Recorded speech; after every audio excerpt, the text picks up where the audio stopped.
All right. So we are recording. Greetings, everybody. And of course, we'll let people come in if more people want to join us. My name is Dr. Margot Morgan, and I teach political science here at IU Southeast. And I am so honored to be able to moderate this fantastic student panel entitled Why Voting Matters to Me, the emphasis being on the me. I think we all know why voting matters in a general sense, but it's really nice to hear from students, to hear their reasons and their stories. And so that's what we're going to do today. So the list of speakers is in the chat function, and I'm going to introduce each one as they come in, and then they'll talk, and then after everyone has spoken, we'll open up the floor for questions or comments from the audience. And if you would like to share your reason for voting, feel free to do so at that time. Or if you have a question or kind of more of a comment on the whole thing, you can make those as well. Okay, so without further ado, our first speaker today is Dannon Olsen. Okay, can y'all hear me fine? Is it good, Dr. Morgan? Mm-hmm. Okay, so first, the latter half of this, I'm going to go ahead and warn, might end up being a little more statistic heavy than I meant it to be. But so I'm going to start in. Voting specifically matters to me, and the reason it matters to me makes me care even more specifically about what positions I vote for. So I come from I come from poverty. My family, I'd estimate that 95% of the meals I've eaten in my life were paid for by the government. That includes the free school lunches, free school breakfast, and then the food stamps. And the reason this matters, I'll explain a little bit further, is the predominant reason that I'm politically activated as I am is the welfare programs. That's where I come from. I spent a decent few years. I spent years in homeless shelters, and as a kid, I'm only 19 now. I spent years in homeless shelters, public housing. I switched schools 11 times, we weren't a military family. It's just we lost our jobs. But of course, this all happened around the 2008 housing bubble when the economy went, and there's the whole like chain that like once you get fired, you're likely to get it. Once you get laid off and fired, it happens again. So the whole idea is, and so more or less like the way the economy I grew up in, it caused us to move, and I felt it as a kid. And then the reason I'm so concerned about this is a lot of these problems I'm talking about that I went through are in some way there's lower levels of which that touch in the local government. So like the job stuff I went through, those kind of situations that my parents went through, of course, not me.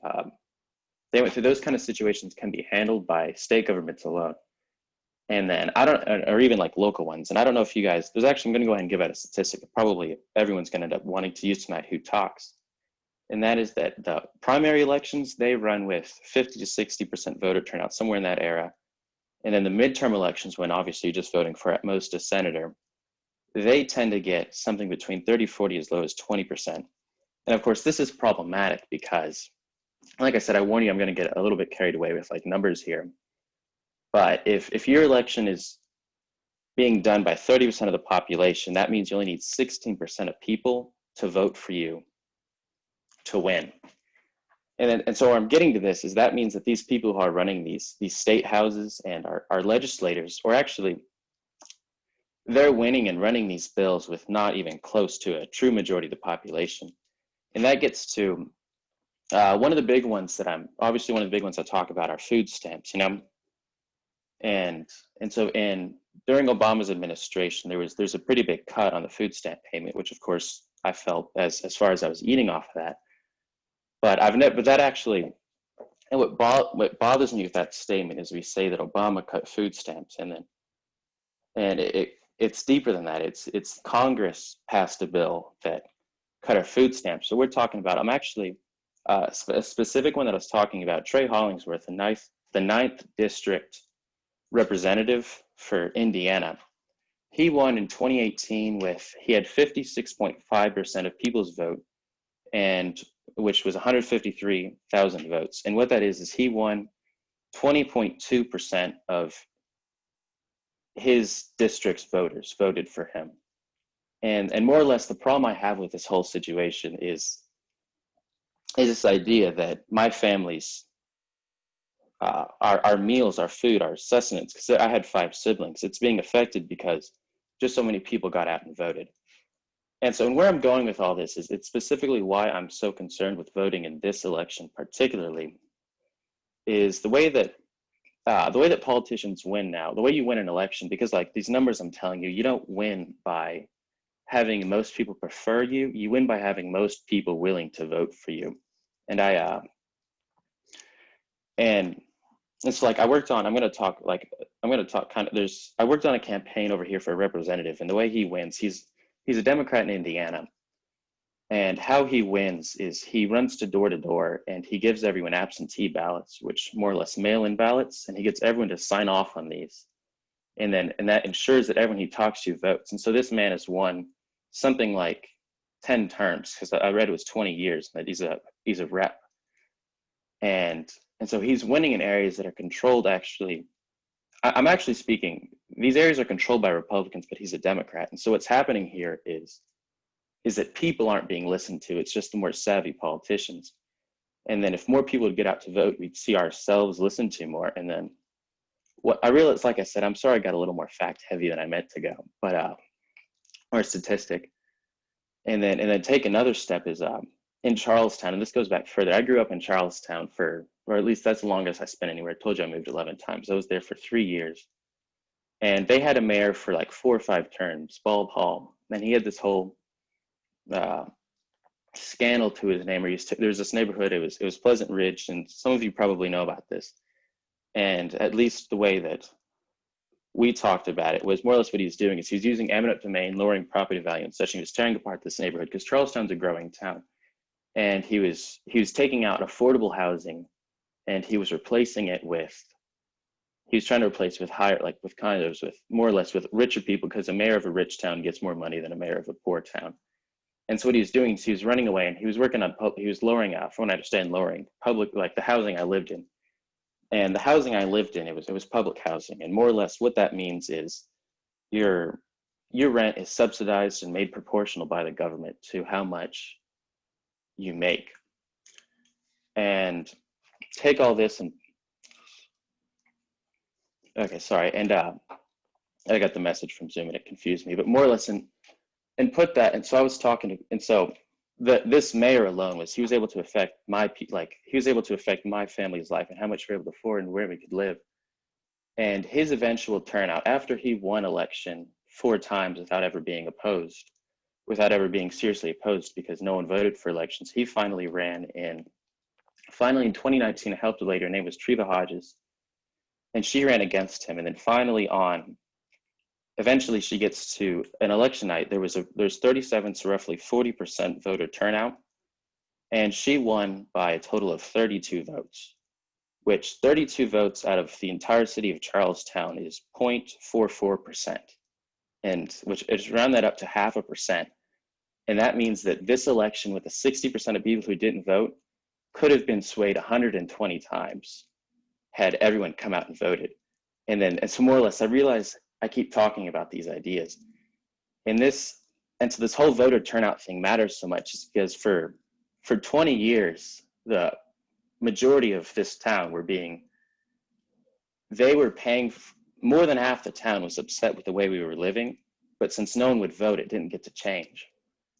And then this exact election is the 2020 census. So election lines are going to be redrawn. So I care so much that we vote this exact election because there won't be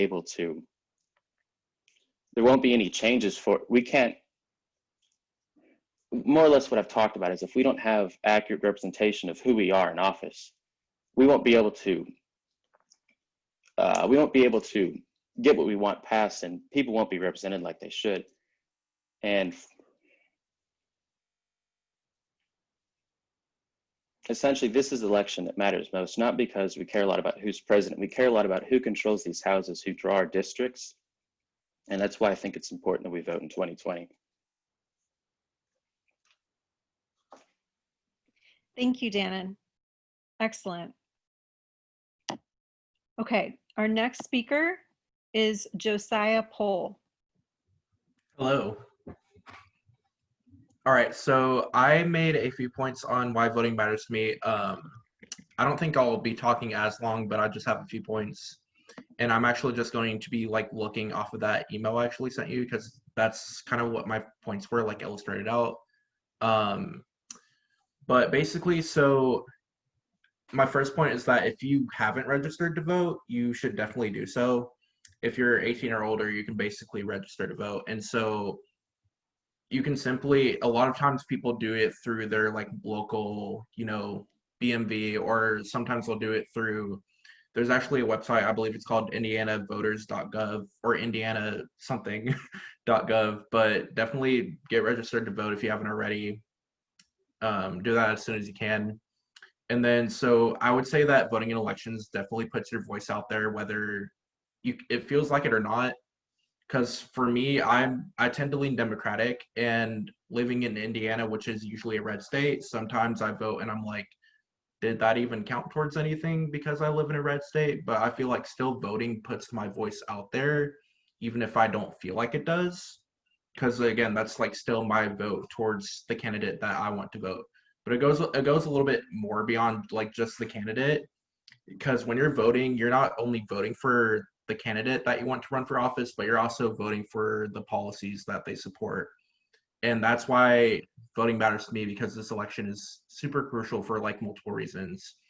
So yeah, going off of that, I'm just going to use like an example. So I'm part of the LGBTQ community, and when Trump's administration won office, and I saw one of his policies was to have some sort of transgender ban in the military. And when I heard about that, I was pretty upset, to say the least, because that policy affects members of the LGBTQ community. It's basically sort of denying them access to the military just because they're transgender. And I don't agree with any like portion of that at all, just like being against somebody just because of the way they are. And that's why it's super important to vote, because ultimately you're voting for somebody whose policies are going to affect tons of Americans, like all across the country.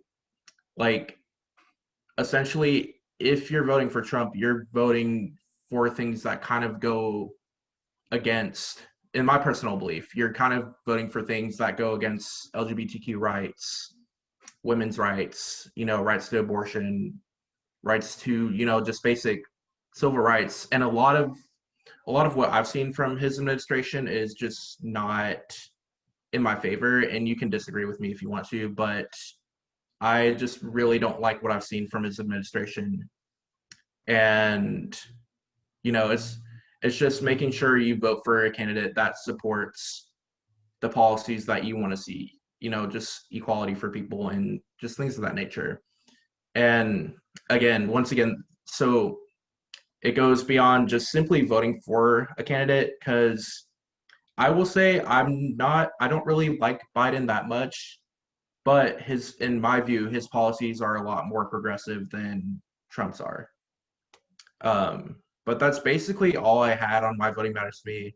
Again, just overall, voting matters to me because you're electing for the policies that they're going to enact, not just for the candidate themselves, but the policies they make a huge change on the United States. And that's just overall how I feel about it. Thank you. Thanks, Josiah.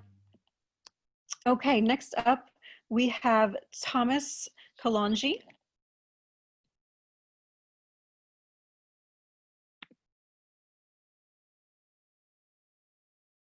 Thomas, you're muted right now. I'm sorry. That's all right. My name is Thomas. My goal here is to help those who are maybe reluctant to have a vote and they didn't decide yet. I will become an American citizen in the next few weeks, and I just wanted to remind you how important it is to vote. Actually, voting is the first and simplest mode of action in a democracy. If you use your right to vote, is one way of exercising your citizenship. It allows also citizens to protect their freedom and make democracy work. It's an obligation, I think it is. It's a responsibility. And here in the US, each person registered, as we just heard, he must present himself at the polling station of his district. It's a duty, and every citizen should do it. It's a duty to take part in your political life in general. And it helps also to influence future political decisions because they will directly or indirectly affect the future of the voters. You should also kindly note that there are countries where voting is fraudulent or it's not possible, and you should take advantage of your privilege here. I just read an article in, according to Freedom House, it's an NGO. They monitor the state of freedom in the world, and according to them, the least free people in the world are the people of North Korea. And I think you all know Kim Jong-un, that was called the Rocket Man. He's got all the power in this country, and there's a network of prison camps where thousands of political prisoners are mistreated there. And he's not the only one. There's also Libya, Somalia, China, Ivory Coast, and others. If I can give you my personal testimony about the right to vote in the Congo, by the time we had Mobutu, Mobutu was the ruler of the country for 42 years with a very strong hand. And every year he was re-elected with 100% of votes. And there's nothing surprising when you understand that at that time, there was no voting booth. And the military were present in the room, supposedly to monitor the vote, but there were only two tokens, one red card and one green card. Red means that you are against Mobutu. Green means that you are for Mobutu. And if someone dared to choose red, then would be prosecuted after the vote. So anyway, the results were all fraudulent because in democracy, it's impossible to win the elections with 100%. And that's why I'd like to encourage you to vote, to keep what you should consider today as a great privilege. If you don't vote, then you allow politicians to do whatever they want. And in the end, you are going to expose yourself to the dictatorship without even realizing it. So voting provides you with the opportunity to choose your representatives. And I think the important things here is to compare the programs of the different parties, as we just heard from, I think it's Josiah, to determine which one carries your ideas. And for the coming elections, for me, the candidates program to address racial profiling, racial discrimination, microaggressions, and police brutality, implicit biases, as well as the management of this COVID-19 crisis require more attention to me. So voting is important for all types of elections, non-presidential or presidential, because every ballot counts. And we shouldn't forget that the right to vote is also the fruit of a long struggle. Minorities and African American in particular, they have always been denied the simple right to vote, to choose the one they want to be there. And the civil rights movement led by the late Dr. Martin Luther King Jr. Eventually, it resulted in the adoption of the Civil Rights Act in 1964, as well as the affirmative action for the women. These rights, they were won by blood, and if you don't take care about that, it can be challenged anytime. And any other elected leader can come and put that in question. So as I said earlier, not voting means leaving it up to others to decide for you. But participating in elections allows you to give your opinion, to make your own choice on the future of your region, your country, and your own future as well. So abstention is not good because it doesn't allow you to express your voice. You can be heard by the future leaders. And voting is also personal. You have no obligation to reveal your choice to anyone. We just heard the choice that was made here, but no one should be influenced by people around him. So voting is something very important for everybody. And in this time, especially, I think is a special election. People should listen to the debates, read the programs, participate in discussions, get all the information they need so that they can select the best candidate that correspond to their choice. So I think it's a very good thing to do it. It's a smart move to go to the election, especially to register now and then go to the election. If I become an American before November, then I go to vote. Otherwise, it's for the next year, for the next 4 years. Thank you for listening. Thank you, Thomas. I think your story coming from the Congo is particularly interesting and particularly valuable because you're reminding us that voting is a privilege. Yeah. And it's not a universal given. And I think it's important for Americans to remember that. So yeah. Thank you for sharing that. You're welcome. Our next speaker is Amelia.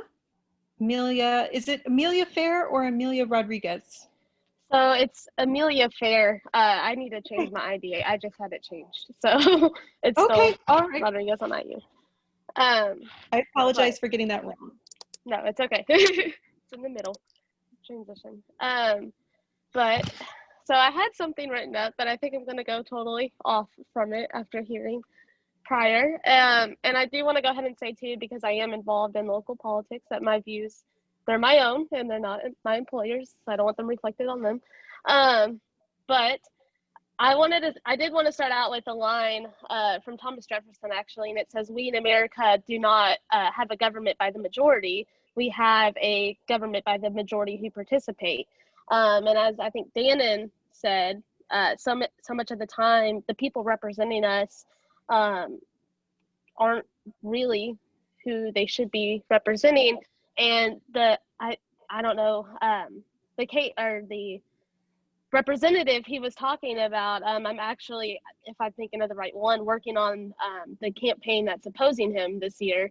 And whether you're Democrat, Republican, it's crazy that a Democrat has had this seat for 20 years in a district that is majority Republican, and it's simply because either people aren't getting out to vote, or whether they are, whether they're not, or misinformation. And I think misinformation I'm going to be all over the place because I'm going off of my notes, but I think misinformation is a big thing in voting too. And for me personally, what voting matters to me, my father grew up in Cuba, and he moved here when he was 25. And I remember stories of him telling me him and his cousin would act mentally ill in the field so they wouldn't have to join Castro's army. And when they had the opportunity to come to the U.S., my father was the first one of his family. He had the clothes on his back and nothing else. No food, no shelter, nothing. And I guess I'm 19. So 21 years later, he worked for what he has. He ended up going to U of L and got his bachelor's in engineering. He's an engineer, but he made the life from nothing. And I think that's one of the biggest reasons also that I vote Republican. But it goes back to the misinformation, I think. And I think for me personally, it's really frustrating when I hear that, you know, certain parties are for minorities and whether they're not. And I think it's more of who we're electing and what they stand for rather than what party. And I think that's really important to know, because at least for me as a Republican, I am not anti-help, but I'm pro-help, but also helping them in the long run. Because I think right now, like, for example, our welfare programs and everything we have intact, they work, but they don't help these people get out of those situations. And I think electing the right people to do that and continuing just the advancement of people in general is what we need, because we don't, I at least, I don't know about anybody else, but I don't want to live a life of contentness, but rather going above and beyond of what I can do. And I think electing people, whether they're Democratic, Republican, is important, but we're not going to get those people elected, especially if we continue to elect the same people into office over and over again. And a great example of that is Joe Biden. I was looking at statistics earlier today. He has been from the Senate to the vice presidency, he has been in national office for the United States for 20% of the United States existence. And that's just crazy. And I think term limits is a big thing. We need to elect these people to office that are going to fight for these term limits, because we're never going to see a change in anything unless we elect the right people. And if we're not voting, then none of our voices are heard. The politicians are going to do whatever they want. And eventually we could end up like a government in Cuba or whatever else it could be, where people are fighting for food, where the luckiest child gets the food that night. And I see that pattern, and my father sees that pattern too, happening in the U.S. without realizing it. And I'm not going to get into what side of the issue I stand on in this, but just over the river, we see the protests. People can riot, they can loot all they want, but if they're not going to go out and vote for the change that needs to happen in the city and in the state, it's not going to change. Systematic racism it's a real thing, and unfortunately, we still have officials in office that, whether they say they fight for these individuals or not, they're obviously not, because nothing's getting done. So we need to, I think for voting for me, I mean, I work on campaigns. I know the politician, at least on the local level personally, but so many people don't. And misinformation, I think we need to look at who we're voting for, what they actually stand for, whether, and not just what their social media platform says they stand for. Look at their voting history, look at what they're doing, look at what they're saying. They could say whatever they want. I could sit here and say whatever I want. But if their actions are differing from what they're doing, then it's not what we need to continue voting for. And I think the biggest problem in the US today is we're comfortable going back to the representative Dannon and I were talking about 20 years. I think it's a comfort thing for these people. But if there's still change that needs to happen in the district, something's obviously, it's been 20 years, you know? So voting, we need to change. Just says that I can't just email my representative and say, hey, I want this done, and it's going to get done. You have to vote for the people that are going to fight for that change, because there is change that needs to happen, and it's never going to happen, and it's going to get worse and worse and worse if we continue to allow these patterns and these elected officials to dictate our lives and control our lives without us even realizing what they're really doing. So voting, circling it all together, voting comes down, for me, it comes down to, I have a 50% of my family grew up with no food, no rights, literally acting like they couldn't talk to stand against communism. And I think I was hard work, you know, it all comes down to hard work. It comes down to, I see people I myself, when Obamacare was passed in 2010, I, for the first time, was denied medication. But Obamacare was supposed to be this great thing, but for the majority, it wasn't. And I still don't have that. It's been 10 years and I still don't have medication I need. And I think, again, that comes down to misinformation. And we see as the richest country on earth, as the most free country on earth, nobody in the US should be starving. Nobody in the US should be deprived of jobs. Nobody in the US should be in welfare. Nobody should be in any of this. But until we elect the right officials that are going to fight for us, and not just fight to get us by, but fight to let us excel, then we're never going to get there. And it all comes down to our voices, but our voices don't mean anything if we're not voting. And going back to the Thomas Jefferson quote, we're really not, the people really aren't ruling the United States because they're not coming out to vote, because their one vote might not matter. But at the end, we're seeing 30%, 50% of these people not voting. If they're not voting, then nothing's ever going to change. And that's what it comes down to me, is we need change and it has to happen. So thank you. Thank you, Amelia. Mm-hmm. Again, very insightful, and we really appreciate your personal story. Our next speaker is Kameo Costello. Hello, everyone. So I want to start out by saying that I don't really have any representatives that I feel comfortable voting for. That doesn't mean that I shouldn't. To give a little background information, I consider myself anarcho, which means I disagree with the left and I disagree with the right. And I don't have a representative that I feel will take the country that I live in a direction that I would like. But my Uncle Johnny has a saying in which voting is not like a taxi. It doesn't take you where you want to go. It's like a bus. It takes you in the direction you want to go. And so I am extremely unhappy with the direction that the country is heading towards. And so I vote for people that I don't like in order to get it closer to the people that I do like.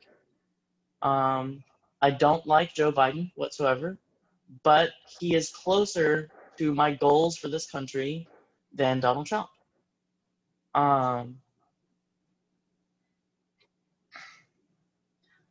I have, my great-grandmother came from Nazi Germany, and her stories she told me were mostly surprised about how quickly things turned. Germany was, as with most countries in the 40s and 50s and late 30s, very conservative. However, it was generally a normal, democratically elected country. And fascism happened in less than 10 years. So it's very quick. And I am concerned that not with the direction this country is going towards fascism, but it is more open to it. As a member of LGBT, specifically trans, I know a lot of people in other countries that are hidden or specifically discriminated against. So, for example, in Russia, is supposed to be a democracy, and whether or not you agree with that, that is how it's run. However, because of the political climate there and because of those who are in charge, they don't directly go after trans people. The government doesn't seek them out and kill them. However, there are groups in Russia that specifically go after anyone in LGBT, hunt them down, and kill them. That is a real group in Russia. And it's based on the fact that there is this culture that it is okay to do that. And is based on the fact that the government isn't stopping it or doesn't want to stop it. And I have seen an increase in discrimination in the past 4 years. And that's not the direction I want this country to go. So even though I don't like any of the people I adamantly disagree with almost every politician. I don't want my country to flip as fast as I think it will. And that's why I think it's important for everyone to vote. Because whether or not my safety is in danger, it can be in 50 years. Because a lot can change in 50 years. Fascism happened in Germany in less than 10. We don't need the 10 years. It can happen quicker. It can happen over a long period of time. But as long as everyone votes and keeps it away from that and keeps going the other direction, that's what matters. And that's it. Short and sweet. Short and sweet indeed. Thank you very much for sharing with us, Kameo. Shiane, are you still here? Or did you, oh, you're back. Okay, our last speaker today. No, I came back like right after. Oh, great, okay. Yeah. Our last speaker today is Shiane Noel. Did I say that right? No, it's Noel. It's okay. Noel, Shiane Yeah. Noel, all right. Hi guys, I'm Shiane. That was a lot, and I like to listen. I liked how I got to listen and take everyone's opinions. But this is why voting matters to me. Voting matters to me because equality matters to me. The issue of national poverty matters to me. The issue of mass incarceration matters to me. The protection of trans, Black, and gay lives matters to me. The prison reform issue matters to me. Voting matters to me because I don't view third world countries, and this is quote unquote from our current president, as shithole countries. I don't view immigrants as terrorists. I don't view our young Black men as thugs. Voting matters to me because Breonna Taylor's life mattered to me. Eric Gardner, Michael Brown, Tamir Rice, Philando Castile, Sandra Bland, and hundreds of African Americans who died at the hands of police administration matters to me. Voting matters to me because our president believes the National Guard should be called on to protesters for fighting for equality. Voting also matters to me because it is a way for us to use our voice. It is the only way for us to state our opinions and to make a change. And voting also matters to me at the local level. It is allowing yourself to be seen as far as your needs and want, because believe it or not, everyone else who is voting aren't facing the same challenges as you are and can never begin to understand the challenges that you face. Back to 2016 in the election and only the 8th grade, I kind of felt defeated by the outcome of that because it was pretty clear, although like Camila, I hope I'm saying that right, Camila stated, as she stated, we may not agree with every candidate that there is, which I didn't exactly like Hillary Clinton because of past things that she has supported and done. For example, back when Bill Clinton was president, he created the 3 strikes you're out rule, which is after 3 misdemeanors, you're able to get sentenced like federal prison time, which was an effort to mass incarceration, and the prison population jumped after Bill Clinton. So it is possible to not like everyone who is running and all our candidates and their views, but you have to pick one that is the better of the half instead of just not voting, because other people who agree strongly with one half, and they will get out and they will vote, and it won't be to your benefit. Voting matters to me because we are never going to see a change if we continue to elect the same old, wealthy, privileged people who are in office to make decisions about our bodies, about the middle class community, about the average American. And voting matters to me because the most free country on earth holds the most incarcerated people on earth. America is home to 25% of the prisoners in the world, and they live here in cages day by day. So voting may not be important to you, but it allows you to face your struggles head on because you are voicing your opinion about them. And as a Black immigrant woman in America, all the odds, believe it or not, are kind of put against me. But I'm hoping that Generation Z, because we are so politically involved, and I'm so proud of our generation, I'm hoping that we are the change for people like me. And that is why voting matters to me. Thank you. Thank you very much, Shiane. That was amazing. All of you have done an amazing job, and it takes courage to share with the world your reasons for caring about something. And I want to acknowledge that courage, and I want to thank you for sharing your stories with us. Each one touched me in a different way, and a lot of the time I had goosebumps just listening to you guys. What I want to do now is open up the floor for discussion.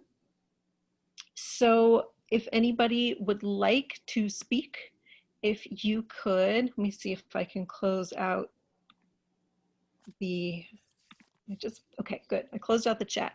If anybody would like to speak or has a question, please raise your little blue hand. Do you guys know how to do that on Zoom? Is everybody good with the blue hand? I think, I don't know, people who are mobile, we don't have the hand. I think we only have Oh, okay. Yeah. Well, in that case, if you don't have the hand, you can physically raise your hand and I can see it. Or those of you that, oh, okay, Dr. Gloria Murray, I see a hand. Yeah, I've enjoyed most of this. I didn't get a chance to start at the very beginning, but the last few comments were very important. And I truly believe that if we don't exercise this one thing we've got, the vote, we're going to lose it. I just really have been quite, I say, emotional about this whole voting thing. I never thought that anyone would try to take it away. I just never thought, I guess I didn't think that that could happen, but it can. And you guys are telling me how it can happen. And so I'm like, if we don't have that, then are we going to become a dictatorship? Are we going to have kings and queens or a fascist government? I'm concerned as an older American that this change, this possible change can happen if people don't vote, if they don't get out there and express their concerns. Now, obviously, if people want a fascist government, then they'll vote for one, I guess. But I don't think that's the kind of country that we want. I never thought we wanted that. I thought our voting was important. I'm not a fan of the Electoral College. I'll tell you that right up front. I think that's just a terrible system, but we got that. And so we live with the results of that. And that's what I thought our government was all about. We vote, whatever the results are, that's what we work with. And a lot of change happens at the local level, you know, and so our being involved at the local level is so important. You know, voting for those folks who are at the local level, including the state, you know, state and local level. That's where we probably have the most influence on things. And so I appreciate what everyone is saying. And I know we all have our own things that are more important to us than other things and all that. And that's just life. However, I think the most important thing we got going for us as a country is democracy. We've got young men and women out here dying in other countries fighting for their democracy. That doesn't make sense that we're going to give up ours. And they're out there fighting and dying, trying to help other countries, you know, become democratic or at least have some kind of fairness in their system. And so I think we have to remain the example of a country that has those practices of voting. We're not perfect. We are so imperfect in this whole thing. We're only a few hundred years old. So, you know, you got to think about that. It's going to take us a long time before we get like really good at this thing. So, but right now, let's hold on to our voting. If we've got to hold on to that and believe in it and trust it. I think that's another thing for me is that we got to trust this system until something better comes along, and fascism or all that other stuff is not what we want that I'm aware of. So those are my thoughts. Thank you. Thank you very much for sharing with us, Dr. Murray. All right, do I have any other hands? Okay, I see Shiane and then I see Amelia. So Shiane, why don't you go first? Hi, I was just gonna say off of her last state, I'm sorry, it's Dr. Gloria, correct? Dr. Murray, would you prefer? Okay, Dr. Murray, just to go Either off one is of her fine. last, either one, okay. Dr. Murray, just to go off of her last statement, like a way to trust the system, like to know truly whether you can trust the system would be exercising voting. I think when you exercise voting and you put in your ballots and you see, you know, the person that you vote for and the outcomes of that, and like, you know, the things, you know, the factors, the different factors you looked at when putting in your vote, and then that result and seeing the outcomes of that would allow you to see like whether or not you can trust the system. Because so a lot of times a lot of these candidates do lie before, like not lie, but just make promises that they're not able to keep up with during their time in office. So that's another, like, I think another way where voting and trusting the system kind of clash into one another. Okay, so now Amelia and then Kameo. Yeah, so I'm gonna kind of like go back to Shiane, right? And then also Dr. Murray. I can't see, I have my phone and the letters are really small.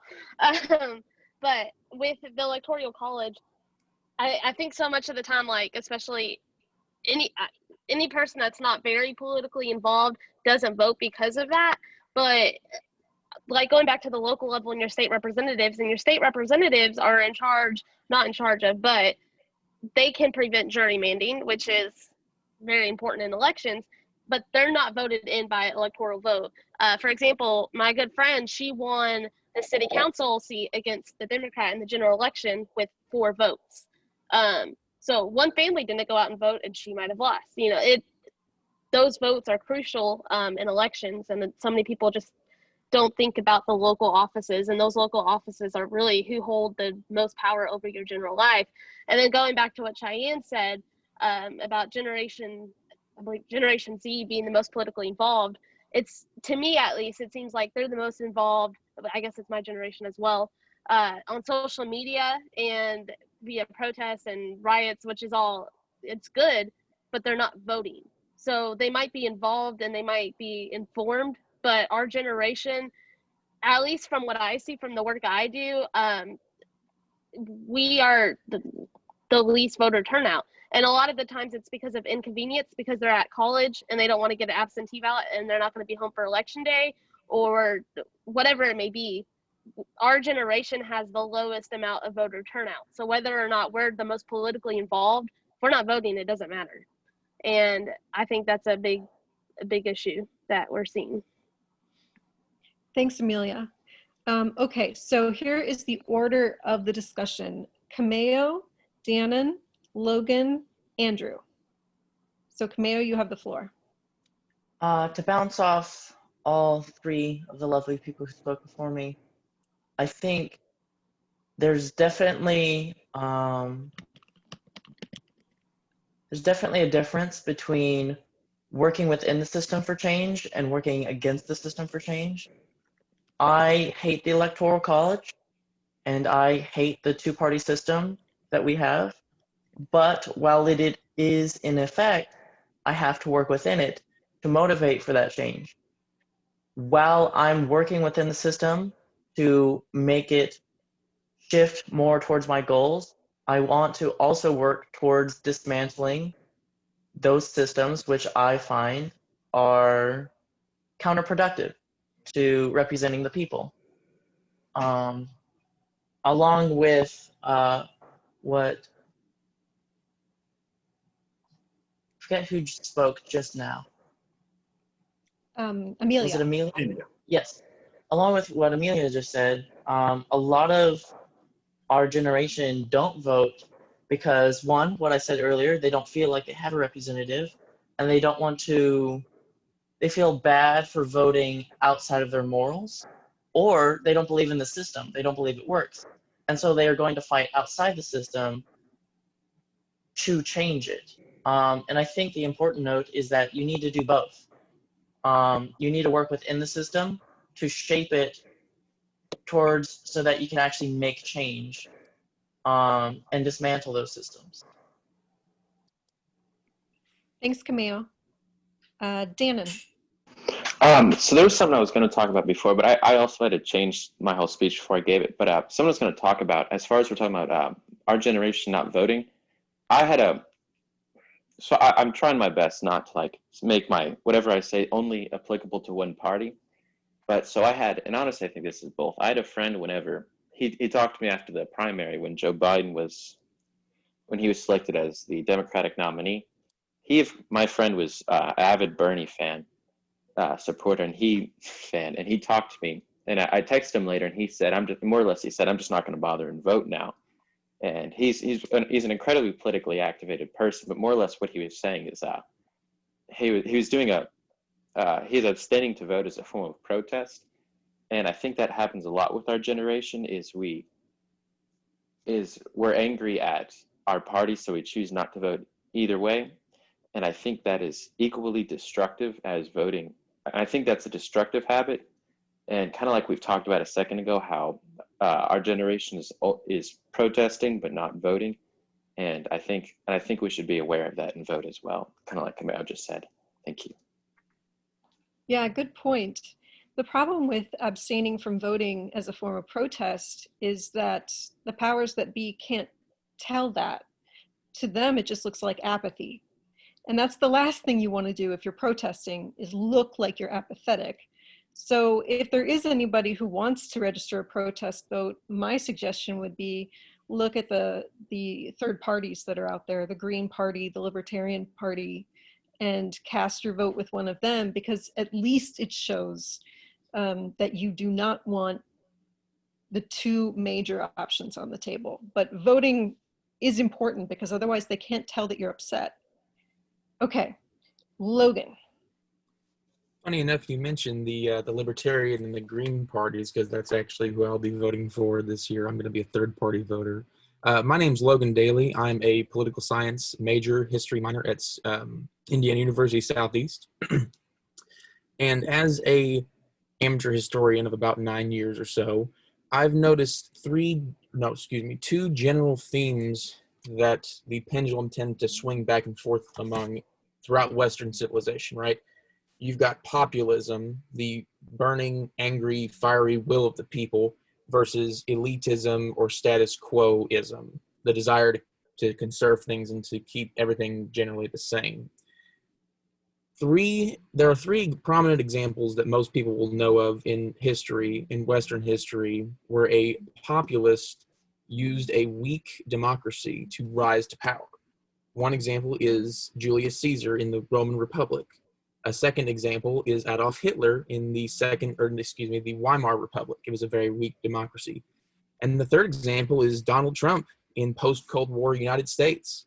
He has taken the angry will of the people, and while he's not necessarily representing the will of the people accurately, the people felt like they had no other options but to turn to an angry populace that was going to shake things up, so to speak. And unfortunately, throughout history, shake things up tends to lead to dictatorships and genocides. So if and when Donald Trump is defeated this year, we have to make sure to build a democracy that is better. And we have to make sure that we make an effective democracy that actually and accurately represents the will of the people, lest that fiery, raging populism burn again. And that's basically what I have to say. Thank you, Logan. That is definitely a different perspective. And I appreciate you sharing. Andrew. I know a lot of everyone who's in this call right now, and I've enjoyed really listening to everyone talk. Haven't spoken to nearly any of you due to the complications with this semester, and maybe if this were in person, some of us would speak after the event ended. But we're here, and I wanted to, I guess, just add my angle to it. One thing that I find quite disheartening about voting is there's an aspect of hopelessness to it. And that's really an awful thing to say in a conference like this, but since the 70s, I think it's very clearly seen that stagflation didn't end, that the wages of most people has either gone down or in terms of buying power, or has remained the same the cost of healthcare and education has skyrocketed, whereas buying cheap toys from China and TVs has gone down immensely. Union membership has just dried up. Most unions are either corrupt or powerless at this point. And you know, there's the political aspect of this, and there's also the economic aspect of this election to the degree that those two can be separated. I think it can be easily stated that you know, both parties are cooperative in tyranny in an economic oligarchy where no one can buy land and no one can establish any kind of economic independence. No one really feels the need to interact in local politics because all their economic life is centered in the big cities or centered even off our own shores. GE in Louisville, it's the biggest appliance manufacturing factory in the world. Was bought by a Chinese company just a few years ago. And no one really has spoken to that. No party since the 60s really has put forth this kind of economic anti-establishment, you know, agenda where, you know, let's break up the big businesses again. Let's restore the economic aspect to all our lives to the local level. You know, that's just not said.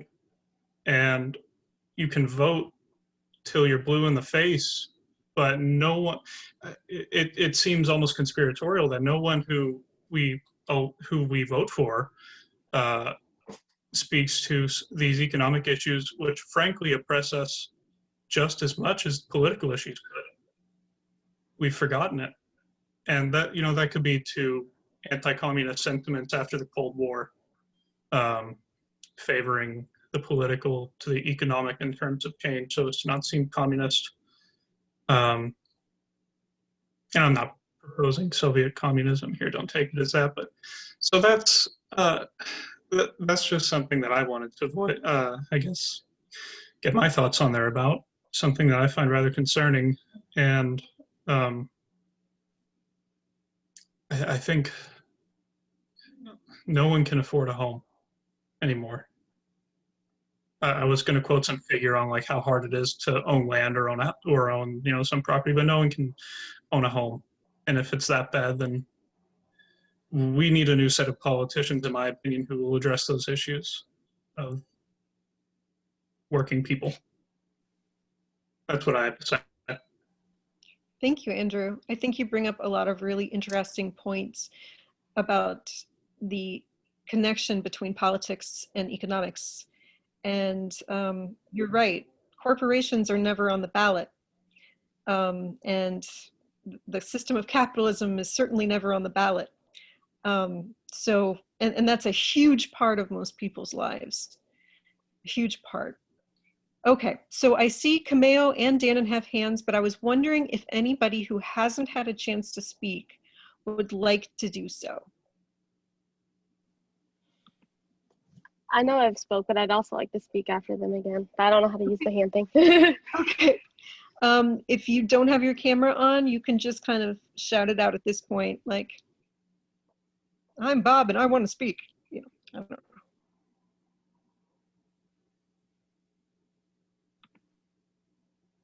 Okay, I'm not seeing, oh, Keziah. Is that right? Did I say that right?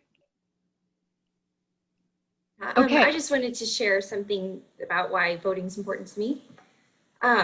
It's just very simple, but I really like a quote from former President Ronald Reagan. He said, freedom is never more than one generation away from extinction. We didn't pass it to our children in the bloodstream. It must be fought for, protected, and handed on for them to do the same. Or one day we will spend our sunset years telling our children and our children's children what it was once like in the United States when men were free. And I really, really like that quote because it's true. You know, things change quickly. The right to vote is a responsibility that is on all United States citizens. And it does make a difference. Each vote does count. Even if the person that we vote for isn't elected, it does make a difference. And, you know, we have the responsibility to speak up and vote for the people that we believe are doing the right thing, are going to make the right decision. So that's just something that was very impactful for me, and I just wanted to share it. Thank you. That's an amazing quote. Where did you find that? When did he say that? Do you have context? I don't actually. I can try to find it. I don't have context for that specific quote, but yeah, I just thought it was very impactful and relevant. It's fantastic. Thank you. Okay, is there anybody else who hasn't spoken who would like to? I know this isn't exactly so much germane to the conversation, but you guys have all had really, really great pieces talking about this issue, and I wanted to see if I could get everybody who spoke their major and year so that I can get you quoted in the article for this event. That would be fantastic. Let's see, I'm trying to think of the best way to do this. Maybe like put it in the chat box. Yeah, do you want to just type it in the chat? Is that good, Garland? That would work perfectly fine, thank you. Okay, fantastic idea, Josiah. What does he need again? Anybody else? Your major and your year in IUS, if possible. Does anybody else want to speak who has not spoken?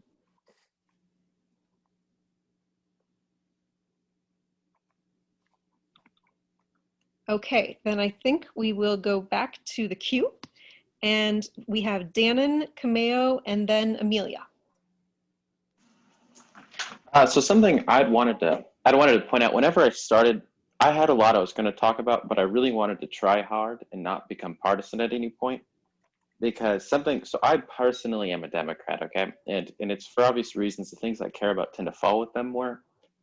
But something I personally believe is that I made a statement that politicians are no longer vying to be most preferred, they're vying to get the most voters, which more or less what that means is to get in office now, it's not about compromising, it's about appealing to a large enough small group of people, strong enough to get them to vote for you, which tends to make people vote extreme. And so I would rather, so I'm a Democrat, and I personally would rather, I'd rather a conservative Republican than an extreme Democrat to be in office any day.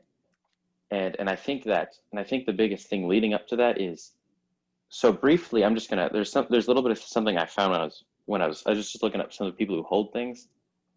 Both houses of the Indiana state legislature have a supermajority. That means there's 2/3 of both our General Assembly and our House are controlled by Republicans, which of course Republicans should control the houses with over 50%, because over 50% of Indiana, well, there's more Republicans than Democrats in Indiana. But there is not, however, any evidence that there's 66% Republicans. So there is not evidence that Indiana is like 2/3 controlled by Republicans. And so more or less what I'm saying here is that I think the problem we're facing and the reason we're seeing things go the way they are is politicians aren't trying to find solutions that appeal to everybody.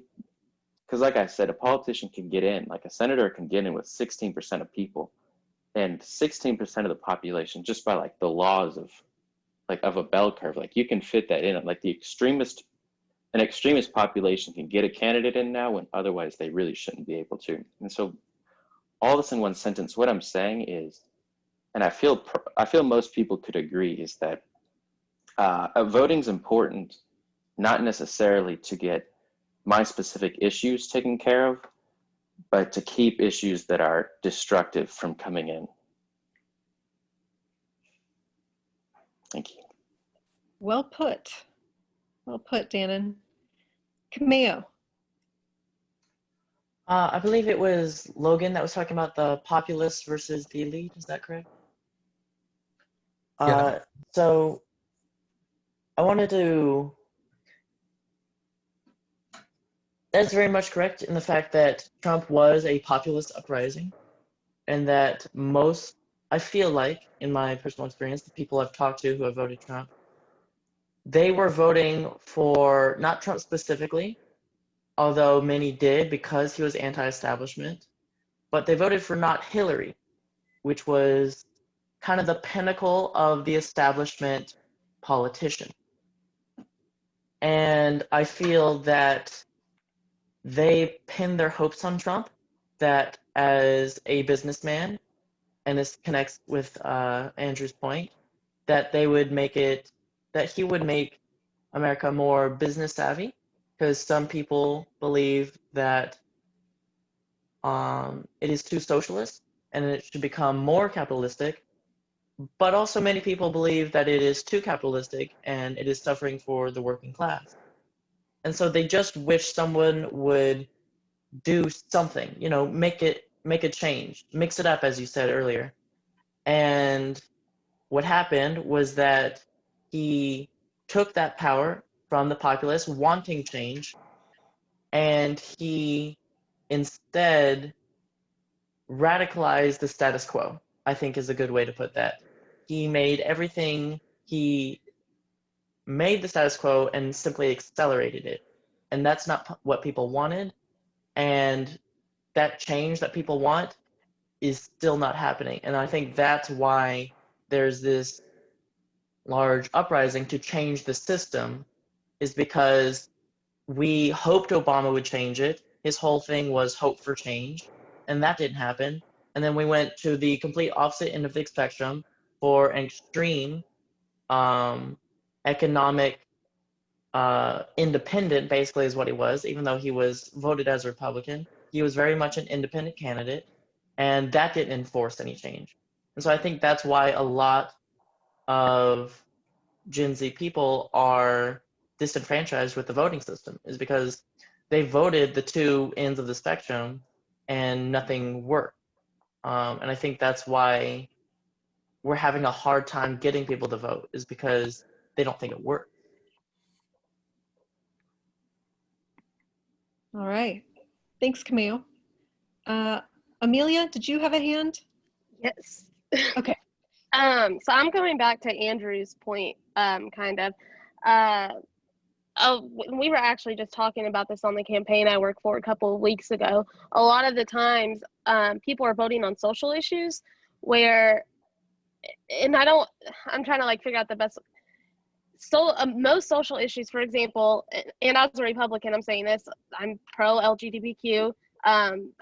Racism makes me absolutely sick, and all these social issues, and I'd say abortion would be maybe one that there is probably still the biggest divide, but a lot of these issues are issues not necessarily of the past, but issues that have been fixed, and they're not going, sorry, I think and they're not going to be swifted at all. Like the LGBTQ, for example, gay marriage is now legal in the US, as it should be, and it's, at least I don't see it ever changing from that to where it's goes back to how it was before.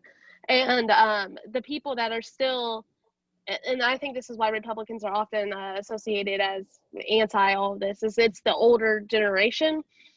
But anyways, back to where I was getting at. These are the issues people are voting on when they shouldn't be voting on these issues, because these issues aren't, one, they don't need change because they've been done. What was fought for is done, and they're not going to change. They're not going to go back to how they were previously.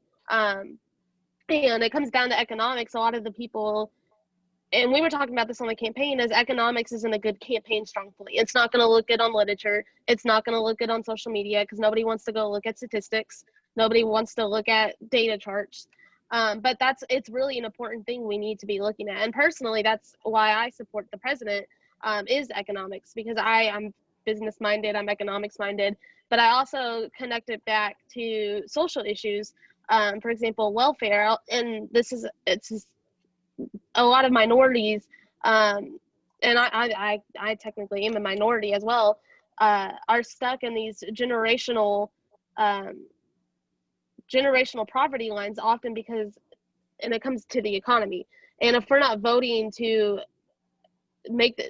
allow the economy to excel, then it's going to continue, because most things in the US come down to the economy. And that's something that a lot of people don't focus on, even with the pandemic. I mean, to me at least, it's a miracle that our economy didn't fall into another Great Depression. I mean, people weren't working, they weren't buying things, they weren't going anywhere, but our economy still somehow was thriving. And Indiana specifically, I'm good friends with a few state reps, and they were talking about, and state senators, our Indiana is one of the only states that didn't fall into a massive amount of debt, because we had, I can't remember the exact term, but we had this protection, we had the extra budget to allow Indiana to be fine. People, at least not in the near future, education isn't going to be defunded. Government programs aren't going to be defunded. These things are going to be okay, even while everything was literally shut down for months. And that's because of the economy. And if we're not voting for issues that we need to be voting, people need to be paying attention to the economy. People need to be paying attention to what what their people running for think, what their ideas are for the economy, because we need it to excel, to survive in any issue. We can't even go to protest. People can't protest if the economy's not excelling. I mean, you need money to do everything. Literally everything falls down to money. And I think the economy falls down to social issues. The economy falls down to if there's food on your table, because there's no economy, there's no jobs. You look at the Great Depression, I mean, it was just 100 years ago. People weren't eating in the United States. People had no food. They were homeless. I mean, they were dying of starvation in the free country. And it's honestly crazy we didn't fall to that this year.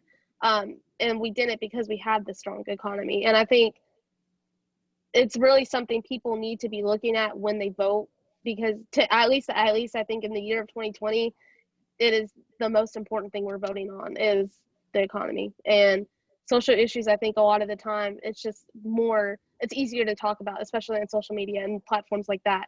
And it's drowning out the importance of what we need to be looking at when we're voting. Sorry, that was kind of long, but. No, that's fine. Thank you, Amelia. Mm-hmm.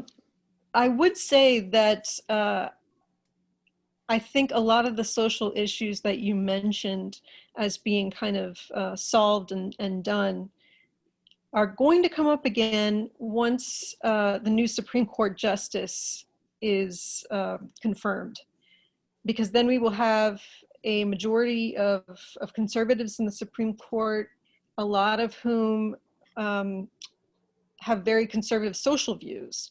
And it will be interesting if they maintain the precedents that have been set, or if they revisit those issues, like Roe versus Wade, like gay marriage, like, the rights of gay people in general. It'll be interesting to see. So I just wanted to point that out. It's a pretty big deal that the court went from being kind of half and half to being now a conservative majority.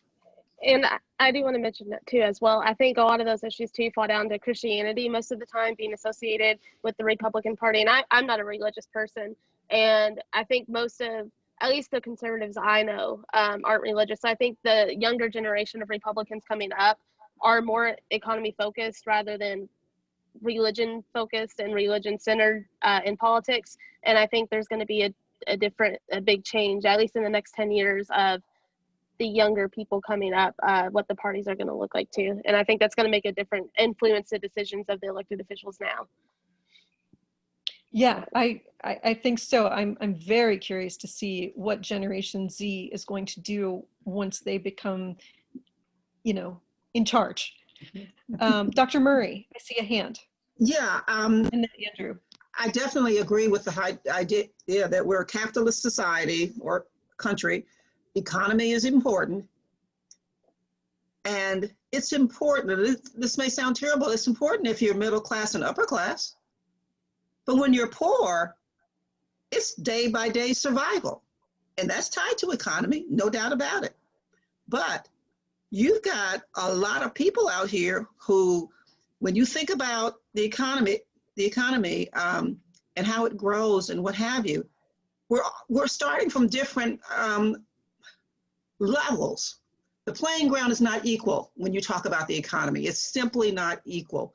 So when you've got, some folks who have generations and generations of wealth, not being rich, I'm talking about wealth, who continue to become more and more wealthy. And you've got other folks who never, can't even open the door to an income of any sort, can't even get there. So when I think about when I think about our system, I think, where is it that the economy is going to be in a place where it's fair, where that everybody gets the same opportunity? That's not happening here. So when you think about the economy, you know, you have to think about it a little bit more broader than, in my mind, this is my opinion, than, you know, more money. We got a system that's here that keeps people from getting more money or becoming wealthy or becoming rich or becoming in the middle class. There are systems in place that maintain the importance of, we've got to have poor people. We can't get rid of the poor people. You guys have to, you know, that's a part of our system, that you have to have that group that's there. So the ideal in our mind, and would be lovely if everybody started from the same playing ground, the same level of experiences, knowledge, education, all of those things. But that just doesn't, that's not this country. So when I think about the economy, it's like there's got to be some kind of a shift in how we think about it. It's got to be broader than just people making more money. There's some other things that are going on in our world, in our system, in our country, that have to be fixed. And some of those things that have to be fixed for our economy to really be fair for everybody. In many cases, it has to do with racism. It has to do with social justice issues. It has to do with all of those things. So somehow tying the economy and our other pieces of our nation together is something that has to be addressed. We can't separate it. That's my thought. Thanks, Gloria. I think, or Dr. Murray, I think that's a very important point. The connection between economics and social issues, especially when it comes to injustice. Andrew, you had a hand, and then Dannon. Yeah, I'd like to just simply reply to Amelia and also to Dr. Gloria, because what you said pertains to, I guess, my recommendation to the Rubio campaign, if what you say can go that far. I think I have an idea as to how to make economics interesting for everyone. And that is clear all the debt. Just simply clear all the debt held by U.S. citizens. And if you want to make it look even better, clear only the debt of the middle class and the lower class. And the middle, I guess, class of businesses and the lower class of businesses. That's a good way to start, I think. And that's all I wanted to say. I don't know if it'll work, but I think that's something that should be discussed. I love that we're talking about policy proposals now. I think that's really awesome. Dannon. Okay, so briefly what Dr. is it Murray or whatever, what she said a second ago, I talked a little bit ago, so I come from one of the families that's been impoverished for a while, and it was kind of, and I want to build off of what you said about how it stays down. So I transferred schools 11 times, I said a little bit ago, and so I switched schools, and then more importantly, I did that in middle and high school, but I had younger siblings who switched schools 11 times in elementary school. And that left a bunch of like deficits on their education where they are. Like I, for example, it's a smaller one, but when one of my transfers, I like just by switching schools, there's a couple of things that I was supposed to learn that I never did. I caught it later on. And I guess what I'm saying here is on top of what you said about how economy is tied to the social issues, and how Amelia talked about how economy is important. I believe I agree with it being tied to it. And then there's one last example I had is I was fortunate, and I had a foster family for about a year after I turned 17 and when I stayed with them. And so I've lived in a family that's below the poverty line, and I've lived with one that's well above it. And then I was able to see the opportunities the kids had above it compared to the opportunities the kids had below it. And then I had a thought, people always say when they're arguing with, generally when there's discussion about what should be done about welfare programs, a lot of people say, well, it isn't okay. Well, I don't think it's fair that I'm paying for people to go sit at home on their butts, which I agree with that. People who aren't trying should not, like there's a problem with them getting welfare, but there's a problem that we usually don't acknowledge. And that is that those people usually have kids And if we apply like a harsh system like that to them, more often than not, it's the kids who pay for, it's the kids who have consequences of our actions. So before we act solely on the idea of not providing welfare to lazy people, I think we should also we need to talk about that as well as their kids. Thank you, Dannon. Amelia has a hand. Anybody who hasn't spoken or hasn't spoken much? Okay, Amelia, the floor is yours. All right. Going back to Dannon's point, and Dr. I believe it's Murray, I need to remember that. But so I think what I find interesting with my family, my mother's side is American, while my dad's side is Cuban. Yet my mother's side grew up in the U.S. They grew up in Indiana, I mean, for generations, but they are the ones living on welfare, that never, generational poverty up until my mom and her brother. And then my father's side has been here less than 20 years, the majority of his family, and they're living well above the poverty line. So I think it's interesting to see that, the generational poverty. And when and me and my parents aren't too close, so the conversations usually get heated, but what I can get out of it is, I think a lot of the time, at least like my mom's mom saw from her sisters and from her mother that, well, they're getting by, so it's fine. And I think that's a big problem with welfare, is the children, and not all of them, but a lot of the times they see, well, I mean, we have what we need, especially now with Medicare, Medicaid, food stamps, etc. They get by, and they see it comes down to contentness. And I think, at least in my personal belief, as a Republican, I don't have any power. I'm not saying I don't want to, but I don't think we need to cut welfare systems, but I think we need to allow, you have welfare, you have food stamps, but you also, like a work type program to where they're also working, going to school. A lot of times how students have school work programs where they work at the school, but they get their tuition paid for, like the same type of thing. So we're allowing them to get out of that generational poverty. Because a lot of times it's comfort. And then, like Dannon mentioned, disability. I have cystic fibrosis, and the day I turned 18, I was offered disability. I have 105% lung function. There's no reason in the world that I should be on disability. And I think a lot of the times they take advantage of that. Because if I didn't want to work, why wouldn't I'll take disability? I'm in school. I don't want to work. I don't want to do both. And I think if we can draw the lines and make it stricter for some people to get that welfare, but allow the people who do need it and do want to do better, but they can't figure that out on their own, I think we would see a lot of change in our system, and eventually allow people to get out. And like, it would help our budget. It would help the debt. It would help because we're cutting certain areas, but we're still allowing those people who actually want better for themselves. They just don't know how. And a lot of the times that is the generational poverty. And at least from what I don't know anybody advocating to just 100% cut welfare. It's about rebudgeting, how we do welfare, how it's administered, how long it's administered, drug tests. It goes down to everything like that. And I think that's important to think about too. Thanks, Amelia.